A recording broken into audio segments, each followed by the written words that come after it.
Hi, this is The Greatest Story Ever Played. I'm Dan, and today I'm going to be talking about Horizon Zero Dawn. So, a description for this game is take on the role of a skilled hunter, Aloy, as you explore a lush world inhabited by mysterious mechanized creatures in an exhilarating new open-world action RPG exclusively for the PS4. A lush post-apocalyptic world.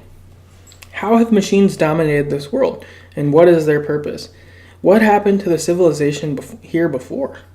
Scour every corner of a realm filled with ancient relics and mysterious buildings in order to uncover your past and unearth the many secrets of a forgotten land.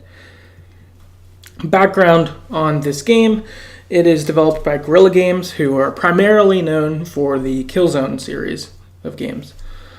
I personally haven't played any of them, but after playing this, I'm interested and may go back and play them. Also, Aloy is voiced by Ashley Birch, who we know from Life is Strange and many other cool video games and other things like that. So that's awesome having her be your main character and who you play as and getting to hear her do everything. It's great. So, general information on this game. So, as said, it's an open world RPG style. So with that, you've got quest. Within this, you've got kind of your main quest that you just can do all of those, and that's your primary story. You also have side quests, which are related to the main story and maybe enhance it with a little more information, but not necessary or required. You also have errands, so this could be something smaller like, oh, I left this thing in this town, could you go get it for me? You also have things like hunting grounds where you can go through like trials and learn fun ways to kill better. You can go to these cauldrons where you can learn about machines, more about machines, and different things like that. You also have machines, and the machines are primarily, they look like animals or like dinosaurs, typically, for the most part. So there's some that are like, there's one that looks like a ram, one that looks like a horse, one that looks like a pterodactyl or maybe a really giant bird. They usually have something that's kind of an equivalent of an animal or dinosaur we would be used to seeing, and then there's just this big machine version of it that's there. There's about 25 different types of these that you end up meeting through the game as you go around, and they have varying weaknesses or strengths. So some of them are like a fire machine, that's like kind of their strength, so they might spit fire at you. So their weakness would be something like ice.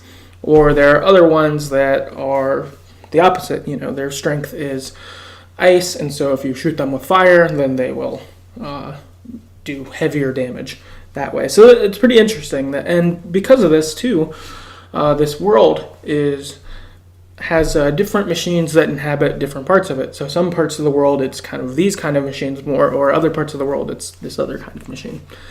So that's pretty interesting. Within this also, there's a pretty big crafting system. There's a lot of different items that you can pick up to use to make various things, whether weapons or different things like that, armor, whatever, that sort of deal. So you've got a lot of option there. You also have a pretty big skill tree where you can choose which skills to prioritize as you level up. And so you can do ones that are more like scavenger style. So, I want to be able to hold more pieces. I want to be able to craft better stuff. Or when I pick up parts from a killed machine, that I'll get better parts. So you could go kind of scavenger style. You could go like better warrior style. So Aloy ends up using a bow quite a lot. And so you could have it where she has this like precision aim where basically everything like slows down. And so you could prioritize that and have time like slow down so you can be like a sharpshooter more and go more that way or whatever. So it's pretty cool that there's this kind of variety of ways you could take on this game. Yeah, whether you're more warrior, scavenger, whatever. Also with this, of course, with all these different missions, side quest, all of that stuff, probably everyone's experience playing this game is fairly different from one another.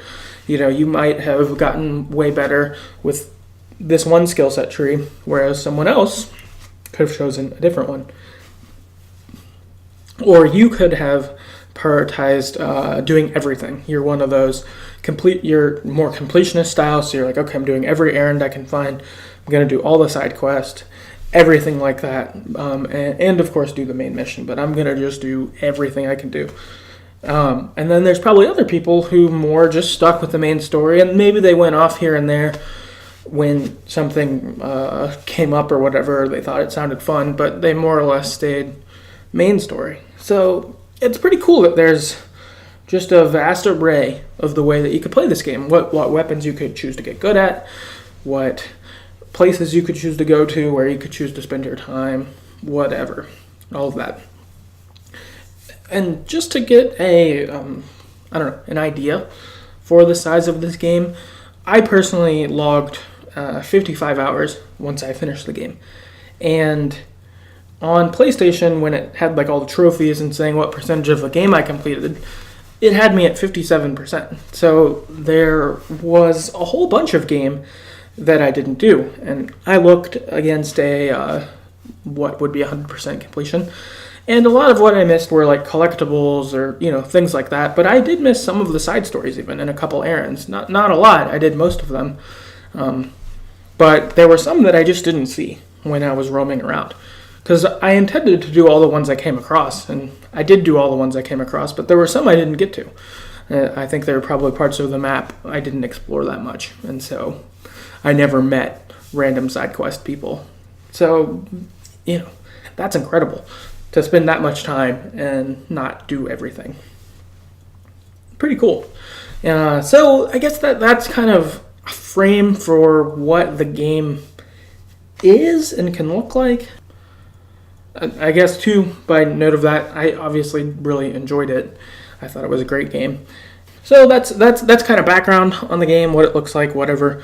Now what I'm going to do is head into our recap, and I'm going to specifically just recap the main story just to keep it a little bit more linear. I might bring up a side quest or two here or there throughout it, but more or less I'm just going to stay with the main story because it's plenty big in itself. With this too, I'm of course going to spoil the shit out of the game, so if you've not played it, please go play it and then come back. So, introduction. The game begins with a man walking around with a baby on his back. He's talking about a ritual, talking about the tribe he's a part of, how this had always gone. And what you see as he's walking is this picture of the world that has quote-unquote moved on. You see ruins, you see cars that have long been rusted, that, moss is growing over them, all of that. You continue walking and you see a herd of machines walking around doing their thing. Ultimately, this person, they make it to where they're headed. You find out his name is Rost, and you find out that him and the baby are both outcast. And he is at this point on the side of a cliff because it's for a naming ritual. That's why he's came. When he gets there, the High Matriarch blesses the naming ritual, allows it. Ross then walks to the edge of the cliff as the sun's coming from over the hill, lifts the baby up, and pronounces her name. Aloy. All right, we pick up 6 years later. Aloy is a 6-year-old, and she sees other children picking berries and taking them to an adult. So Aloy attempts to join in. She picks berries herself and takes them to the adult. The adult, though, says no, doesn't even address her. She just rejects her, gets the other children, and says, "Let's go, kids. We'll go over here." Aloy's shunned. She, of course, is upset and runs off angrily. When she runs, she ends up tripping and falling into this hole. Inside the hole, it is this ruin, and she has to kind of find her way out. You see all of these old, computers and doors, blast doors, different things like that. She's exploring through it. She ends up finding a focus on the ground, and what focuses are these triangle things that are basically like a Bluetooth. And they can do more than a Bluetooth. They can you can talk through them like on a Bluetooth, but also they can project hologram videos, that kind of thing. When Aloy puts it on, there's a video hologram of a guy wishing his kid a happy birthday, which is nice, and Aloy enjoys it and thinks it's fun.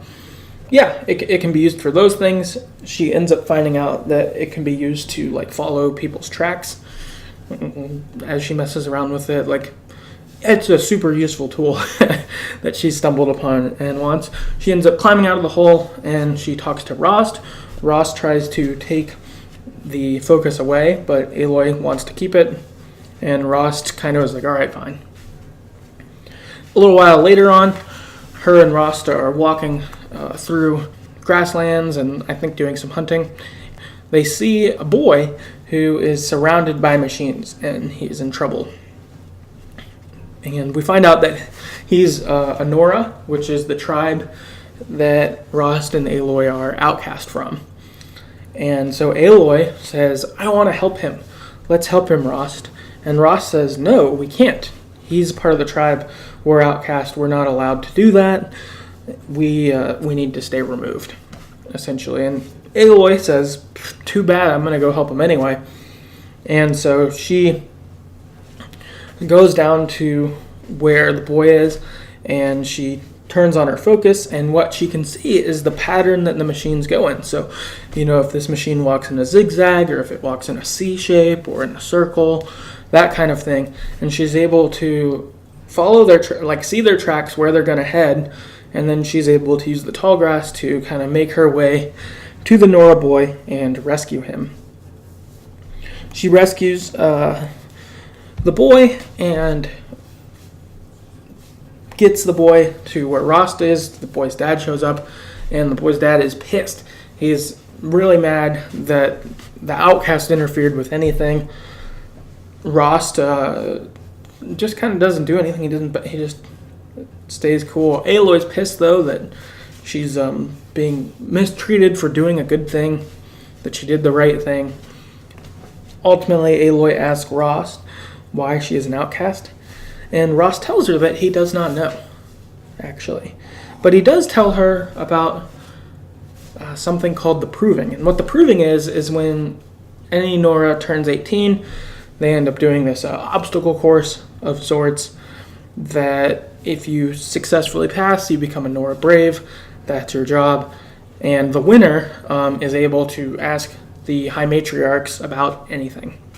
And so he says, you could train for the Proving, and if you win, then you could ask the High Matriarchs. They might know about this.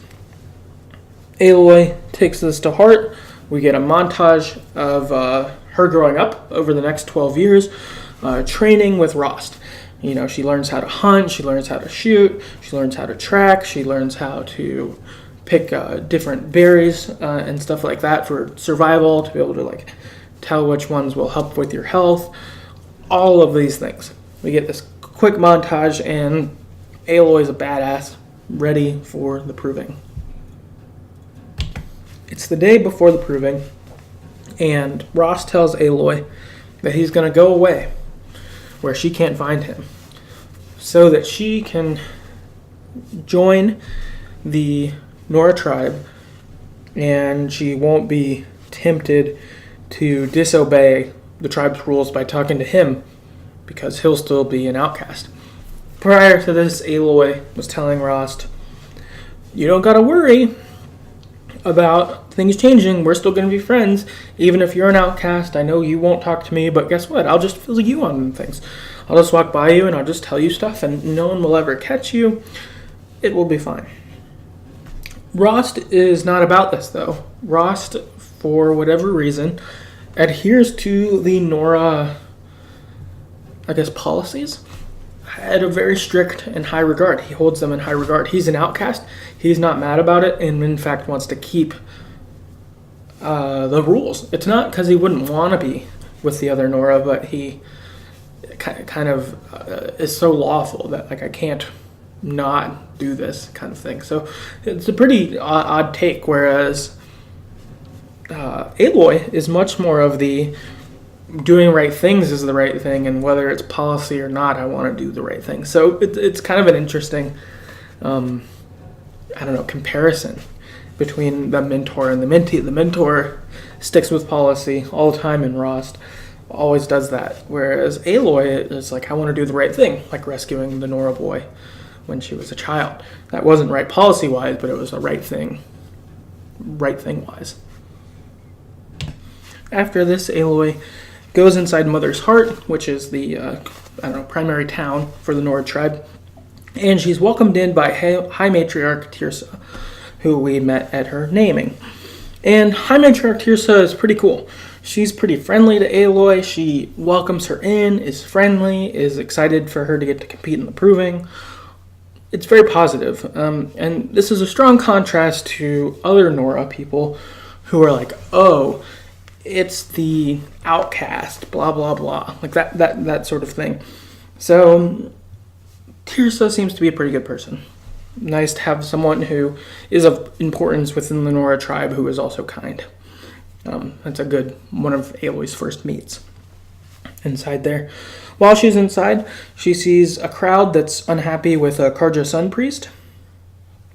And here we again learn that the world is bigger than we first knew. You know, at first you're starting and you're just like, oh, it's Rost and this plains and there's some other people, and you're like, oh, there's in fact this larger tribe that we've been rejected from. And now we find out that there's other tribes, the Karja being one. And the Karja look pretty different than the Nora. The Nora are dressed in, like leather, brown, like animal skins, that sort of deal. This Karja guy, though, is instead, he's dressed in like a flowy robe type deal that's like red and gold and stuff like that. So like definitely very different from the Nora. And what we find out that the Karja Sun Priest is saying is that the new Sun King wants to welcome the Nora like back into society. They want to go and make amends around the world to other tribes for what had gone on before. What we find out is that the old Sun King was this crazy guy who sacrificed people to the sun god, and he'd killed Nora and killed other people. Since then, though, the old Sun King, he's been killed and taken over by his son, whose name is Avad, who is apparently a good person and is wanting to set his dad's wrongs right. Yeah, whatever, you know what I mean. Make up for the bad shit his dad did. Get that right, get the world kind of reunited. So this is pretty wild. We went from being an outcast to trying to get ready to be a part of this tribe to finding out there's a bigger world that in fact has a king. Pretty wild. Also, she meets a guy named Erend and a guy named Olin, who are traveling companions of this Karja priest. And Erend is cool. He's like a guard. He's kind of a drunkish, goofy guy who's kind of whatever. That's kind of what we meet him as. Olin is a bit of an asshole, and we notice that he has a focus on like we do. And so we try to like ask him about it, and he just kind of throws us off and is like, I don't have time for you, kind of guy. He's kind of a douchebag. Next morning, Aloy runs at the proving, and she has some difficulty at first. A couple of the Nora are like trying to make her life hard, like trying to trip her, or like different shit like that. And ultimately, Aloy ends up completing the proving and winning it, which is awesome. Aloy wins it. She does it. The proctor is proclaiming and announcing Aloy as the winner. And as she's doing this, an arrow goes through her chest, and arrows start coming down at the contestants who also ran the proving. Shit's hitting the fan. Aloy and her fellow contestants grab their bows and arrows and start shooting back at these cultists. Ultimately, basically everyone is killed. Like all of Aloy's fellow contestants either die or run away. Aloy ends up fighting off the rest of the cultists and kills the cultist leader, and she finds that the cultist leader also had a focus on. Aloy's examining it, and she's snuck up on by this big dude who we learn his name is Helis, and he picks Aloy up by her neck, and he's holding her over the cliff edge. He's gonna like stab her and throw her off. He's getting ready to do this, and then he's struck with an arrow, so he kind of throws Aloy on the ground. And Aloy's fucked up because he was like crushing her throat at this point. And we see that Rost has intervened. Rost is here to save us, that he was watching from afar and has come to help. And Helis and Rost fight. Ultimately, Helis stabs Rost pretty severely and leaves him on the ground to die. He ends up, more cultists have showed up at this point. He tells them to just throw blaze everywhere, which is this flammable liquid that they use, similar to gasoline, I would say, that they're just going to burn the proving and run off. Aloy ends up falling off the cliff prior to the explosion. The explosion kills Rost and throws him off the cliff farther. Aloy misses it because she'd kind of fallen off the cliff right before the explosion. Some time apparently passes, and Aloy wakes up inside of All-Mother, which is kind of the inside of the mountain inside of the Nora town. And Tirsa explains that the mountain has given Aloy to them. They thought that Aloy was going to die, but she managed to recover from her injuries inside of there. And they're super spiritual, I guess, about All-Mother. All-Mother is like inside of the mountain, and it's old like ruins. You can see like different corridors and stuff like that. And it occasionally has said things to them, like responding to commands, like identiscan required, like that kind of deal. And they take it to be like a god or something from them. They worship it, and they view it as a very like spiritual and important place. So Aloy being on the verge of death, but then being able to recover inside of All-Mother, they see her as something important or chosen by All-Mother, perhaps to save them or to do something.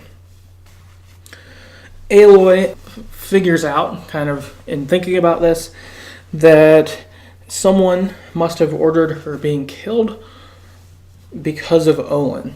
That Olin did it. Maybe it had to do with his focus. Maybe someone told him. Maybe someone saw her. That sort of deal. She then swears vengeance on Olin for the death of many Nora Braves and Rost, of course. These people are dead because of that asshole coming here. I'm going to hunt him down. At this point, the matriarchs declare her seeker. And as a seeker, she's allowed to leave the Nora lands to go and do this. Something the Nora have is that you stay within the sacred lands. They have kind of a boundary point, and if you go beyond that, you would be an outsider at that point. And so you can't go outside of the lands unless you're like made a seeker. There's a thing like that. Aloy's made seeker to do this, to go get Olin and find out why they were attacked. That sort of deal. After this, Aloy leaves, and on her way out, her and other Nora defend the Embrace against corrupted machines. And what corrupted machines are basically a more aggressive version of the machines. Your kind of standard machines kind of roam around, but if you ignore them, they may ignore you. The corrupted ones instead are looking for fights. And you can identify them because they're lit up more red rather than like yellow or blue, basically. So someone is managing to control these, or at least make them go crazy.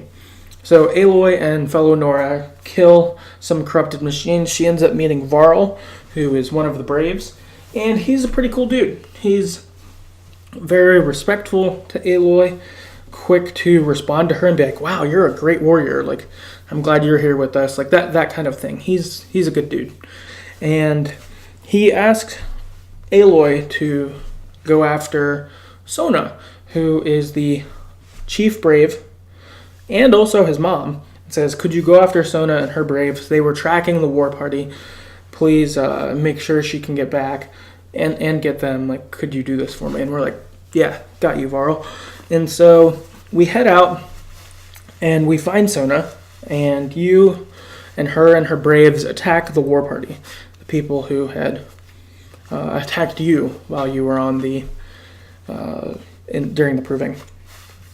And you end up killing everyone, and Sona and company will head back to the Nora lands. We've righted this wrong. We've killed the people who killed our people. Killed the people who've killed ours. After this, we head to the Day Tower. And the Day Tower is this fortified wall / like maybe a small fort of sorts that protects the road to Meridian from kind of the outlands here. And there's a bunch of corrupted machines that we end up having to kill before they'll let us through, because apparently corrupted machines have been on the rise recently, and traveling around is more dangerous. We get them killed though, and we're in. We head to Meridian, and initially, once we get to Meridian, we get stopped at the gates, because the gates are on high alert. Everyone's being checked at the gates, everyone's checked at the door. You need to know someone. You can't just waltz into the capital. The reason for this is that Yrsa and her soldiers have been murdered.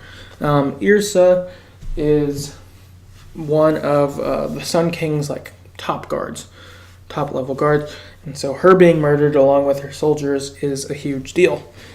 Erend comes to the gate though, and he remembers us from the Norlands, and he lets us in. We find out that Yrsa is his sister, and so he's, of course, very sad and very drunk. But Erend does get us in. At this point, Erend and Aloy search Olin's apartment. Aloy tells Erend about this, and so they look through it. What they find out is that Olin was coerced into targeting Aloy. And that the people who coerced him actually have his family held hostage, and they're going to kill them if Olin didn't tell about Aloy, basically. After this, Aloy tracks Olin to where he's at, and he's with a bunch of cultists. And so Aloy's trying to figure out what she should do. A voice alerts Aloy through her own focus that they've managed to disable the focuses of all of the cultists. So Aloy goes and kills all of the cultists, captures Olin, and you have this opportunity to kill Olin or not. And you can choose to save his family. He asks you to save his family, and then you can choose to kill Olin or not. For me, I chose not to kill Olin because he seemed pretty forced into this by his family situation. I don't think Olin is a good person, but so I was still harsh on him, but I was like, I'm not going to kill you, but you need to change. You need to be better now that I haven't killed you. And my thought was there is just, can he be redeemed? And if he can, that would be good. And if he can't, then I guess I'll kill him later, but hopefully he can be redeemed. After this, Aloy tells Erend what had happened, and Erend asks Aloy to look into the murder of his sister. And Aloy's hesitant about it, but agrees. And what Aloy discovers, the focus and her being able to look at tracks, is that the murder of Yrsa was staged. They see that the murder spot where all the bodies were found, it doesn't make any sense because it doesn't look like there was a battle there. And instead what they end up seeing is a track where a cart had clearly moved the bodies. And so they go to where the cart tracks take them. They find another spot where the actual ambush occurred. They figure it out, and then some mercenaries try to ambush them. Aloy and Erend kill them, and Aloy tells Erend that she believes that Yrsa was in fact not killed, but was captured, and her murder was faked. Aloy believes this because of the moving of the bodies, but also the body that is supposed to be of Yrsa is someone who looks like her and was in her armor, but her face was smashed, so you couldn't see it. What they end up discovering is that a guy named Dervahl kidnapped Ursa, and they end up spying into where Dervahl is. Some spies for the Sun King kind of direct them there. They figure that out, and they find her after fighting through Dervahl's soldiers, that Ursa is badly wounded, and she ends up dying from her wounds. But before she does, she tells them about a plot that Dervahl has for attacking Meridian and killing Sun King Avad. Aloy ultimately foils Dervahl's plan and is able to save the Sun King Avad, and Dervahl ends up being arrested in this time. You go through and you have to fight some of his soldiers and fight Dervahl and make it here. At this point, when I played, I took a big detour. And this big detour I took was the DLC, which is called The Frozen Wilds. And I took this detour because it wasn't a part of the main story, but I started doing it because I was playing this game before Christmas, and I wasn't sure if I would end up getting to right before the end of the game or something like that, and then not playing for a while or something like that. So I was like, okay, well, I'll just level up, play the DLC in the Frozen Wilds, do some shit like that, and then kind of come back and have a solid chunk of story left after the fact. There's a lot more story after this, but yeah, I segued into the DLC. So I'll describe the DLC. You, of course, may not play it at this time, but I did. And Aloy travels to the DLC. Is Aloy in this area called the Cut. This is the home of the Banuk tribe, and she hears about dangerous machines. That's why she heads there. And the Banuk are almost like Eskimos of sorts. Like, they've got really thick fur on, and yeah, they live in these snow-covered mountains, like that sort of deal. And while she's there, she meets a local chieftain whose name is Aratok. And Aratok no longer wants to try to attack these dangerous machines. They've tried to do it a few times and have ultimately lost people, and so he's not interested anymore. Aloy goes and looks for the shaman, though, whose name is Araya, and she finds her in one of the old ruins, similar to Mother's Heart, computers and such. It's been converted into this Banuk shrine, and it's housing this AI that's called the Spirit, and it converses with Araya. The Banuk believe it's a spirit. They've been worshipping it as a god, quite similar to the Nora back home. Aloy is able to establish communication with the Spirit. This, of course, impresses Araya, and it warns them that there's a daemon that's blocking transmissions, and then the Spirit's cut off. So Araya and Aloy want to work together, to save the Spirit, or the AI. First, though, to be able to do this, Aloy must oust Aratok as chieftain and become the new chief of the tribe. Because Aratok has said, we're not going where these machines are, which is where the Spirit could be saved. You can't disobey Banuk code, but if you become the chief, then you can change the rules yourself. So Aloy decides to challenge Aratok for chieftain. At this moment, you also find out that Araya is the sister of Aratok, and that they've got pretty different views on this. Aloy is doing this challenge with Aratok, and it's somewhat similar to the Proving, or in some manners, I would say similar to like a Mario Kart party games almost, or something like that. Like, there's balloons, and you need to kill things fast enough, and then a balloon will go, and then you keep going, like that sort of deal. And so Aratok and Aloy are doing this, but then all these demonic machines ambush them in the middle of the challenge, Aratok and Aloy end up fighting and killing all of these machines. Afterwards, Aratok concedes leadership to Aloy and says, you did this, you definitely did more than me here. At which point, Aloy, Araya, and Aratok head for Thunder's Drum.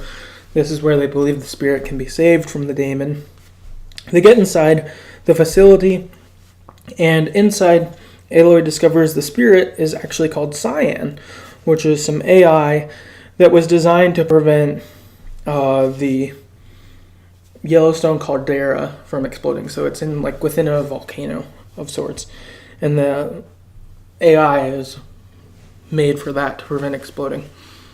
And the group fights through defenses that the daemon has put up, and ultimately Araya ends up sacrificing herself to override Cyan's core. So Aloy has this stick that she can use to override things, and so Aloy initially tries to override the machine and is shocked and knocked down, and so Araya does it and ends up dying, but gets it done. It allows the transfer of all the data center and to destroy the facility. It transfers the data from Cyan down to the shrine that Araya was at earlier, and destroys the facility. Aloy and Aratok are barely able to escape, and they have to leave Araya's body behind, which is rough. And Aloy then returns to the Banuk Shrine, and Cyan has transferred herself to it. Cyan's able to provide different information about the old world, and warns that Hephaestus, which is the kind of corrupted machine, that it's still active, and somewhere it's seeking to build an army designed to kill people. She's not sure why, though, and says that that's why it tried to seize control of Cyan. That was its goal. Aratok then ultimately thanks Aloy for her help that she's provided to the Banuk in all of these ways, and Aloy puts him back in charge of the Banuk before they part ways. So it was nice, Aratok, to do this, and Aratok was pretty thankful to be able to communicate with Cyan, as Cyan and Araya had spent tons and tons of time together before, so he's glad about that, although, of course, sad that his sister had died.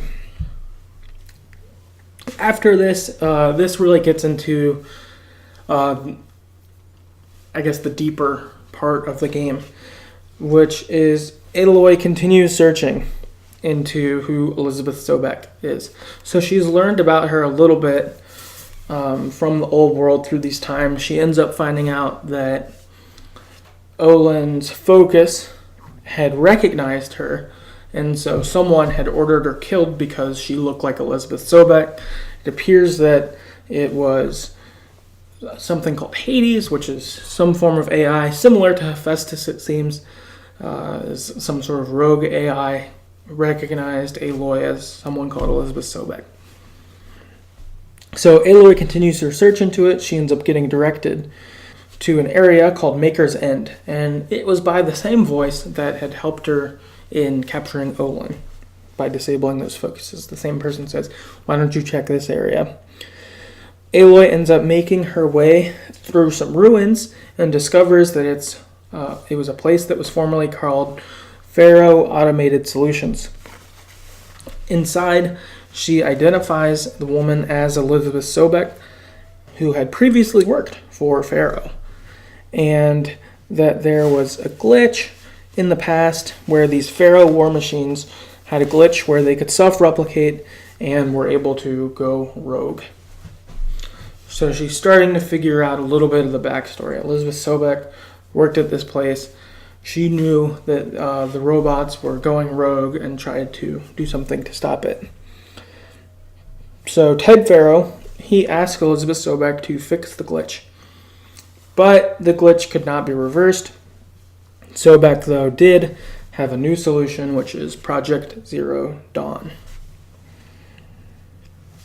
After learning this information, the person she's speaking to on the phone reveals themselves to be a guy named Silence. Sylens suggests more ruins to Aloy, and it's this area that was formerly the U.S. Robot Command. And here she learns about Operation Enduring Victory, which is this super weapon that if the people of Earth have enough time to create it, then they'll be able to hold off the machines. And you learn all this information through holograms, Elizabeth Sobek and Pharaoh stuff and all of us. You're learning this through the hologram. And the push this General Ares is making is we need to fight so that Operation Enduring Victory can happen. We all have to fight our best against the machines, hold off as long as we can so the super weapon can be made and we can all win. So Aloy figures out that she needs to go to another old base, which Sylens tells her is underneath the Sunfall. And the Sunfall is the capital of what's called the Shadow Carja. These are people who were formerly with the Sun King Avad. They were with his dad, and they broke off into this kind of splinter cell of bad people, basically. Any Eclipse members who would have focuses would be able to recognize Aloy. She suggests crashing the network, which Sylens does, or which Sylens helps her to do, and it'll disable the communication that each individual person would have with Hades, which is the software that wants to kill her. Aloy is able to put her spear into the module. It crashes the focus network, and Hades is actually there and runs away. So it's a big victory for her in disabling some of their communication. After this, Aloy is able to enter the Zero Dawn facility, and inside it, there is a message from General Ares. And General Ares says the truth about Operation Enduring Victory, that the military operation was not a super weapon that could stop the Feral Plague and save humanity. Instead, what it was just a lie, a way to get people to buy enough time for the people who are completing Project Zero Dawn to do it. After this, there's a projection of Elizabeth Sobek, and she explains Project Zero Dawn. She says the hope was to create Gaia, which is a fully automated terraforming AI, and it has a number of subordinate functions. Hades was one of them. And Gaia would generate the deactivation codes for the Pharaoh swarm and build up areas to shut down the machines, and then it could work to cleanse Earth and then finally reintroduce life. So shut down the machines, destroy everything, restart. It's planned to be able to restart life. And inside Elizabeth Sobek's office, Aloy finds this copy of the Alpha Registry. These are the best of the best scientists, important people that Sobek puts together to do Project Zero Dawn with. People who are especially skilled and who will be able to help her complete Project Zero Dawn. The Alpha Registry also will give Aloy access inside of Allmother to be able to find out more, because this is evidently where they all end up being. Aloy recognizes that she can figure out who gave birth to her inside the mountain once she's able to gain access. Sylens says that she was not made by a who, but by a what. Which, of course, pisses Aloy off. As Aloy and Sylens argue, Eclipse members descend upon her, and she ends up being knocked out and captured by Helis. After this, Aloy wakes up inside of the Sun Ring, which is very much so like a gladiator pit of sorts. And she wakes up inside this cage that's dangling above the gladiator pit. Helis reveals to her that just before Aloy had crashed the Focus Network, he had ordered his soldiers to go and kill all the Nora, because they were looking for her. Aloy then is dropped into the Sun Ring, and she's forced to fight a corrupted behemoth. She ends up fighting it and killing it, Helios is getting ready to send more machines down, but Silence blasts through the walls and rescues Aloy, and they escape. This was huge.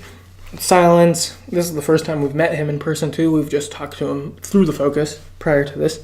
So this was huge that he came, showed up when it counted. He gives Aloy a new focus and a copy of all of her contents from the old one, including the Alpha registry, to be able to get inside Old Mother. He gives her all of that. Silence says that he can't go with Aloy, though, to help her warn the Nora of the Eclipse attack. But he does apologize for being rude to her and saying that she was not born. After this, Aloy returns to the Nora land. She's found that the Eclipse have already destroyed a lot of the land, a lot of the people. She finds out from a dying warrior that the last of the Nora people are held up inside Old Mother. Aloy races there, and her and other Nora warriors who are there fight the Eclipse and destroy them. So it's like her and Varl and Sona. They fight back. After this, Aloy is able to enter the bunker door through her focus. Access granted. Inside the facility, there's a door that she discovers called Aletheia 9, and it's a cradle facility where the first humans after the Pharaoh Plague were created, gestated, and born in artificial wombs. So she finds out this part of Project Zero Dawn, where people being reintroduced after all the other stuff go on. Aloy learns that the early humans were raised by these kind of AI robots, but when the food supply ran out here, they were forced to leave. And you see these through the holograms, and it's kind of sad. Gaia then explains to Aloy that the data transmission from the unknown source corrupted Gaia, and it turned all of her functions into chaotic entities. So Hades took this to mean that Gaia was trying to destroy the world. Gaia ultimately ends up destroying itself and sending kind of a copy of itself to like a different site so that Hades couldn't take over, essentially. And that when this also happened, a transmission gets sent to Aletheia 9 to gestate an embryo with Elizabeth Sobek's genetic material in hopes that this clone could access Gaia and restore everything back. And this is able to happen before Hades can intervene. And Gaia instructs that this master override is needed to prevent Hades from destroying the world. When this message ends, Aloy is upset. She's devastated, realizing that she is basically a clone that was created for one purpose, that she wasn't born naturally, that she doesn't have a mom, and like, do I matter if I was not born? That's kind of her feeling. Though she decides that she's going to do this, that she's going to go and fix Gaia. If this is what I'm meant to do, I'm going to do this. Again, this reoccurring theme with Aloy does what's right, even if it doesn't make sense, or even if it's hard, or that kind of thing. We see this character in Aloy again and again and again, and here in this confusing time. She ultimately heads to the Gaia Prime, where Gaia lived primarily, I guess, where she started. Silence suggests that Gaia could be repaired, but it could take years even, and they instead need to kill Hades while they can. Because if Hades destroys the world, it won't matter if we can get Gaia back. Aloy enters the facility. She finds data points from the Alphas who lived there to finish Gaia after the Pharaoh Plague had destroyed the globe. So they're still working on this project, on Project Zero Dawn, long after everyone else has been killed. She also finds journals of Elizabeth Sobek. They're pretty damaged, but Silence has her scan them anyway, and some of them end up being able to be read and rebuilt. She comes across a shrine to Elizabeth Sobek inside the Gaia facility, and she listens to a data point from one of the alphas named Charles Ronson, and she learns about Elizabeth Sobek's fate. There was a port seal that malfunctioned, and the Pharaoh swarm detected where Gaia was and could have came and killed all of them. Of course, ruin life being able to exist, and Project Zero Dawn would fail. And the alphas were arguing over the situation and what to do. Elizabeth, though, she puts on an environmental suit to protect herself from the swarm. She goes outside to repair the door, knowing that she would be permanently shut out. And by the time she makes the other alphas aware of it, she was already doing it.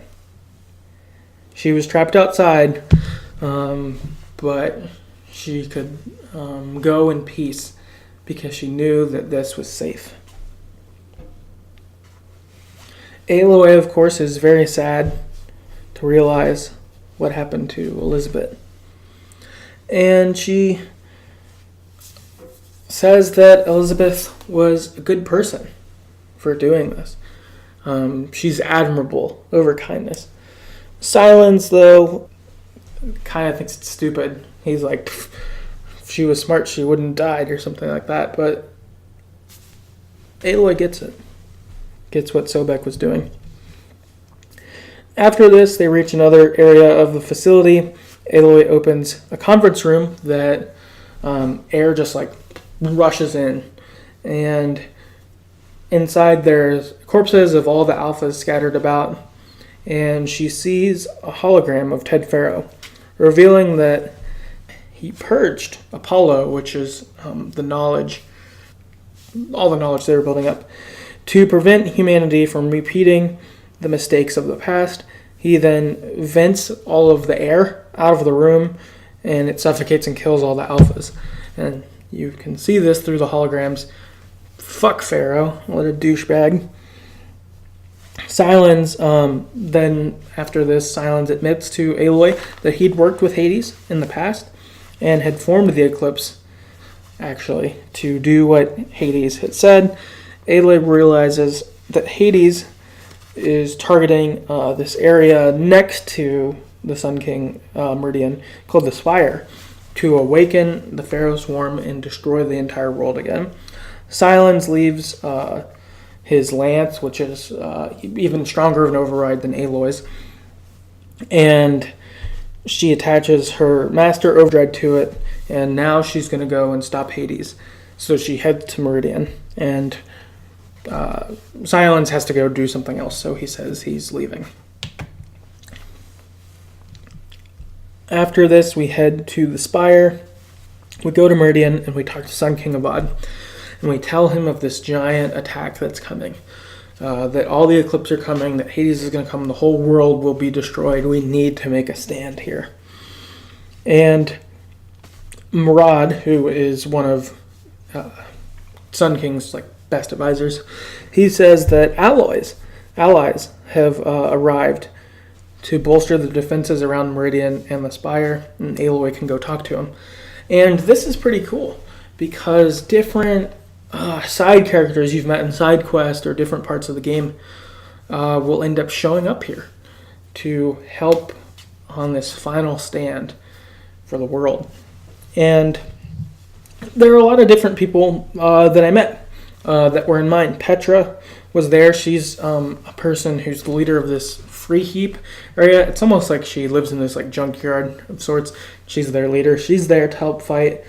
There's Teb, who is one of the Nora, and I'm pretty sure he was the boy we saved. I don't remember because that was a long time ago when I played the very beginning of the game, but Teb's there. He's one of the Nora. We've got Alkri. She's one of the Banuk that we meet. We've got Alida. She's a girl whose boyfriend was a guy who was a Karja who ended up getting killed. We've got Nakoa, who's an outcast Nora we meet. We've got Uthid and Venetia, who are from the Sunfall. They help us rescue Avad's little brother from there. We get to fight with all of them. They're all there. And then we also I have Aratok from the Banuk, of course. We've got Aaron, Sona, Varl. So it's cool. Like the gang that you've met all really come together to fight with you in this last stand, this last battle. We see the defenses, everything looks good. Then we can go to bed, and when we wake up the next day, the battle is on. It starts off with Helis and his soldiers infiltrating Meridian, and Avad wants to go one-on-one with Helis, but we send Avad away, and instead Aloy takes him on. We rally some Vanguard, some of Avad's soldiers, and we go and fight. We fight one-on-one with Helis, and we ultimately kill him, and we taunt him by turning his face to the sun, which is what he did to us at the Proving Massacre. And we run Helis through with our spear, finally avenging the death of Rost. This is great. Aloy then aids the defenses against the machines that are attacking. So this is cool. You're getting to fight with Petra and Nakoa and all of these people. You're defending against all the machines against them, and you get a couple waves. The machines will attack, you'll kill them, more will come, you'll kill them. It's a pretty cool spot. You fight for quite a while. Ultimately, a Deathbringer, which is a very dangerous machine, shoots down the wall behind you and knocks Aloy down. Teb ends up pulling her out of the rubble. Fire everywhere. There's been destruction. Like the machines, it feels like they could be winning. Aloy then runs to the spire. When she's there, she's at the base, but she sees that Hades is already beginning transmission to revive the Pharaoh swarm. And this is crazy. It's kind of like a radio signal going out, and they even pan to a couple different spots. Like there's some Banuk somewhere, and you see a machine that is dead and has snow, or asleep or whatever, and has snow covering it, starting to get up. You see all these machines starting to get up, and we're like, oh my god, this could be bad. Aloy then teams up with Varl, Aaron, and Sona, and some of their people. They're all there. They charge up. We kill the Eclipse. And once we kill the Eclipse that are there, we kill the machines that are there, Aloy reaches Hades, and drives the lance with the master override into it. Hades is defeated. After this, after the final battle, Aloy is walking around. She makes the journey and finds Elizabeth Sobek's body at where her childhood home once was. And we see Elizabeth Sobek has flowers around her in the shape of a focus, in this triangle shape. We see in Elizabeth Sobek's hand that she has a locket in her hand, and in the locket there is a globe. And Aloy grabs it and looks into the sky.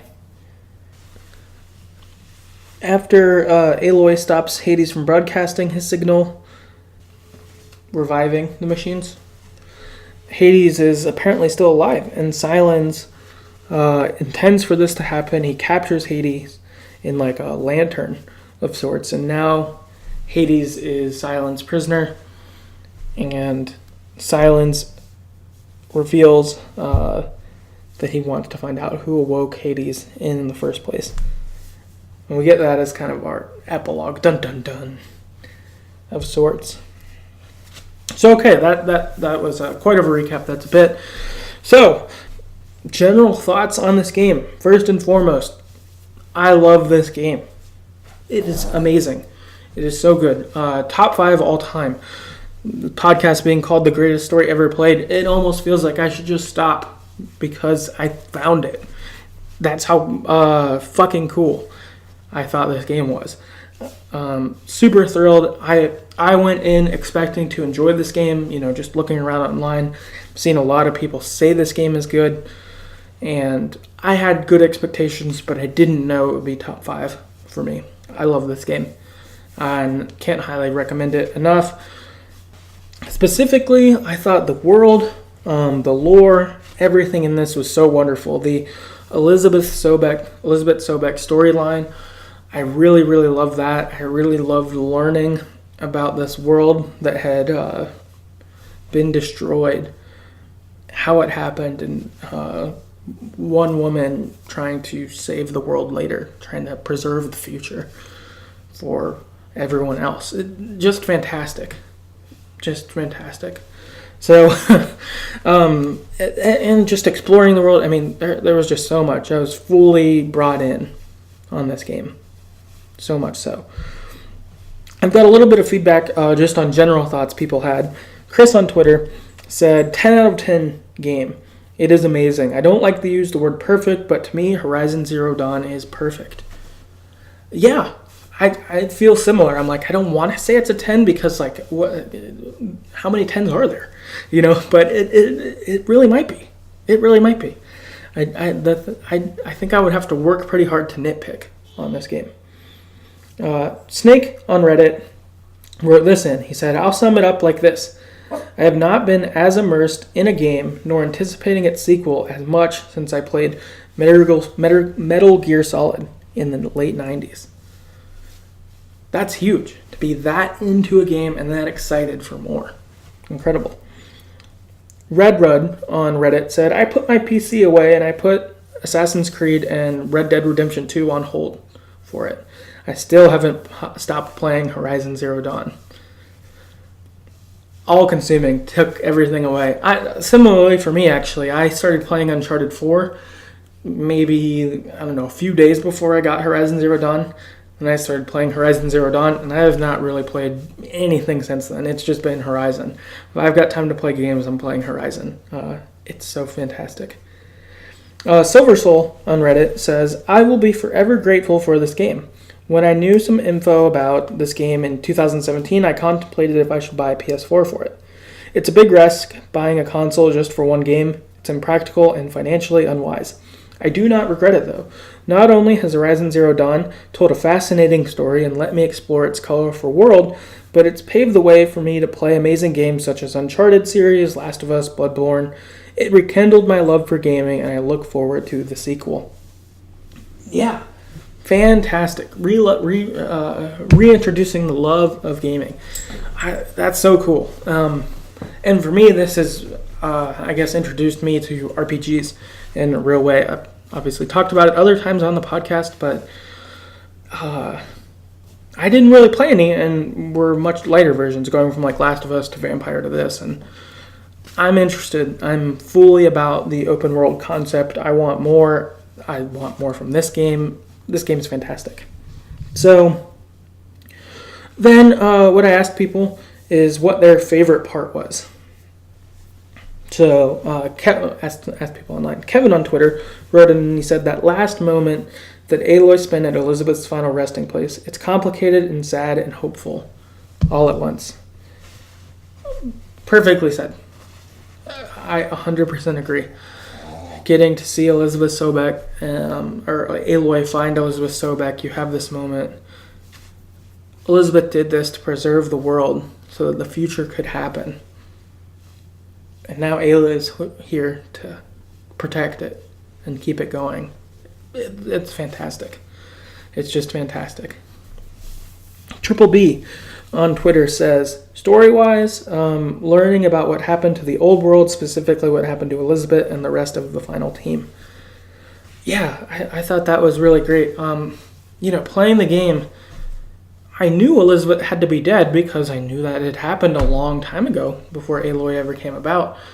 But hearing about her sacrificing herself to save the Alpha team was super moving. I wanted to tear up a little. I started to tear up a little bit, and it's like I knew she was probably dead, but it still was like her sacrifice was so admirable that she cared so much about everyone, like the world, to do something like that.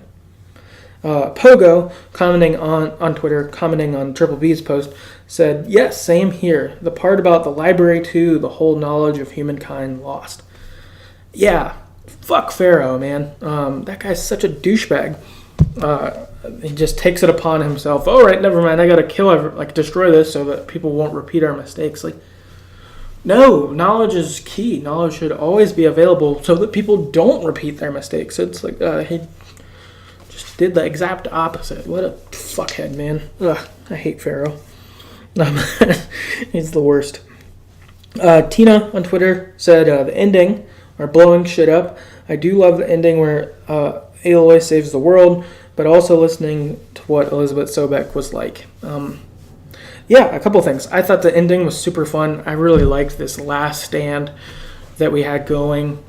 It was really cool, and it was fun just having people who you'd met along the way come back for that. I thought that was especially cool. I thought that they would make us feel sad maybe seeing some of the people we'd met along the way die. They didn't end up really doing that, which I wouldn't want them to see them die, but I don't know. To feel more sad because of it, I don't know. That might have been worthwhile. I don't know. Not every game needs to do that, but I don't know. It could have been a gut punch that they could have gave us if they wanted. Also, I did like learning about what Elizabeth Sobek was like as well. Just looking for holograms and stuff like that. I think in some games I probably wouldn't want all these data points and all this extra stuff. In this game, I wanted them all. I scanned everything. I read everything that I found. Like, I just wanted it all. Epic Glitter on Twitter wrote in that her favorite thing was Aloy. Yeah, definitely. Aloy is fantastic. What an amazing main character, voiced super well by Ashley Birch. That she's loving and good, but competent and fierce and awesome. She's got it all. She's so cool. Such a great one. Extra Day of the Week on Twitter wrote in and said, when I remembered I unlocked the jump slow-mo ability, and it made everything much easier. So that and climbing tall necks are my favorites. Yeah, climbing tall necks was pretty cool. Just getting on the top and it unlocking more of the map for you, that was pretty enjoyable. And lastly, Chris on Twitter wrote in and said the proving was his favorite part. And I thought that was pretty cool too. I enjoyed that. I enjoyed that some of the Nora Braves seemed like they were going to be our friends, and then our world got turned upside down. Another question I asked people was, who are your favorite characters that Aloy met in the game? Daniel on Twitter said Silence, easily. Chris on Twitter likewise says Silence. Gabe on Twitter wrote in Silence, Errant, Talina, Petra, Avad, Varl, Vala. So many favorites there, which is cool. I guess pausing with Silence, I thought Silence was pretty cool. He was this weird, almost antagonistic mentor for us through the game. That he helped us continue to find out more, to do more, but also was pretty difficult, didn't always help, was mean at times. He was a shady character. There was a lot in there that was cool. Also, the actor, I believe his name is Lance Reddick, I think. I might be wrong. But he was in The Wire. He was awesome in that. I really liked having him be this person. And I thought he was really good in The Wire. But that was cool. I really liked that. I thought that was awesome. Continuing, we've got Alina on Twitter. She says, I've only played about 4 hours, but I'm clearly in love with Rost. Pogo on Twitter wrote in Rost, of course. And Earthly Fawn on Twitter wrote, Rost is my all-time favorite, but also Varl and Tirsa. So yeah, Rost. I really, really enjoyed Rost. I thought he was very cool. He really took on raising Aloy. You could see that and see the care and love that he had for her and all of those things. He was a great guy. Yeah, very cool. Also, I'm a fan of Varl for sure, and Tirsa. I thought they were both cool. Nick on Twitter said, Hi Matriarch Tirsa, so another Tirsa fan. Solarpunk on Twitter wrote in, Ikri, wish there was more of her in the game. Yeah, me too. I thought she was cool. I liked meeting her with the Banuk. That was a cool time. Leanne on Twitter, Aaron. I started off hating him because He seemed like general full of himself, lusting after Aloy because she's pretty. He evolved so much through the course of the game, and now he's easily my favorite character from the entire game. Yes, I love him even more than Aloy. Fight me. Yeah, he was really cool. I was pretty skeptical of him at first, too. When he was with the Nora, I was like, I don't know, this guy seems kind of like a dumb bro, almost. And as you got to know him, there was a lot more. He cared about his sister. He thought she was gone. Then he had this hope that she was back. And then lost her again. He was super loyal to both Avad and to us. Of maybe any of the characters in the game, I felt like he was one of the ones that most quote-unquote got us and also had our back. I thought he was pretty great also. Tina on Twitter wrote in, she said the Sun King was her favorite. I liked him too. Tough on Reddit wrote in and said my favorite character was Nil. Industry on Twitter said that the dinosaurs were a favorite thing that they encountered. For me, I had a couple favorites that I liked, I think. I liked Varl quite a lot from the Nora. I liked him because he was very respectful of Aloy and didn't treat her like, oh, you used to be an outcast or anything like that. He just respected her for who she was.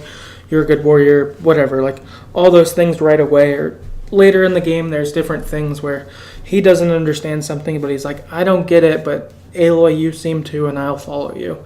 I don't know. It was cool. It was pretty admirable in him being that way, even when it didn't make sense within the Nora culture. Erend, I also liked him a lot. As I said, he was loyal. He was one of our guys. Another group of characters I really liked were the 3 Banuk hunters that you meet. And they're funny. They're this band of Banuk hunters, and they keep trying to come up with names for their little crew. And so one of them's like, oh, we're like the Bloody Snowdrifts. And then the other 2 laugh at him. They're like, no, that's not a good name. The last guy, he was like, what if we're the Sunshine Snowshoes? And everyone laughs at him like, no, that's a horrible name. So they were pretty funny. It was nice to get some comedy mixed in because, of course, this game is fairly heavy and crazy. But seeing these people who were sort of silly in there, I like them. And then, of course, I guess Aloy didn't meet her, but Elizabeth Sobek, tremendous. Elizabeth Sobek and Aloy, they're just, they're great. Just people who sacrifice for the greater good. Aloy, through this whole game, is doing things for other people. It's not just for her own gain, but she wants to make the world a better place, that she wants to do right, even if policy doesn't say that. And Elizabeth Sobek, the same way. It's great. It's cool seeing those parallels. And I really, really, really like that. I thought that was especially great. The last question I asked was, if another game is created in the Horizon Zero Dawn universe, what would you want to see? Chris on Twitter says, what if it could be secretly in the same universe as Killzone, since they're from the same devs? Since I don't know much about Killzone, I don't know, but I bet that would be cool. And especially if they did that, I would definitely play the Killzones even faster. I'll probably play them soon anyway, but even more. Tao on Twitter said the Spore-style evolution and survival game. Pogo on Twitter says, what happened when the whole grand plan derailed? So just when shit went south for Earth before. Industry on Twitter, surviving the meteor blast that killed the dinosaurs. Tough on Reddit said, if there's another game, maybe it should be Aloy again. Or it should be Aloy again. Which I could be into that. What happens next? If it could just pick up right after, or maybe a little bit in the future, that would be pretty interesting. A couple ideas I had. I think a Rost prequel would be pretty cool. So when we find out why Rost was an outcast from High Matriarch Tirsa in when we save the Nora, we can ask her about it, and she tells us that Rost was an outcast because his family and a bunch of other Nora were murdered by these like bandits. They came into Nora land and killed them, or captured a bunch of Nora and then killed them right across the borderline, so that the Nora couldn't go and get the bodies because they can't go outside the sacred lands. So they were just doing it to be shitty and spiteful. Like, I don't think they even stole anything. They were just being awful. And so what Ross does is he ends up asking to be appointed Death Seeker, and that he's going to go hunt these people down. And Ross ultimately gets all the bodies and brings them back into the boundary so they could be buried properly for the Nora. But then he goes and hunts down all these people and kills them.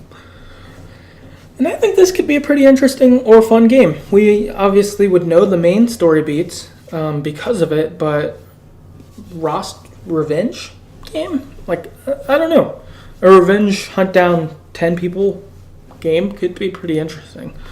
So I would be interested in that.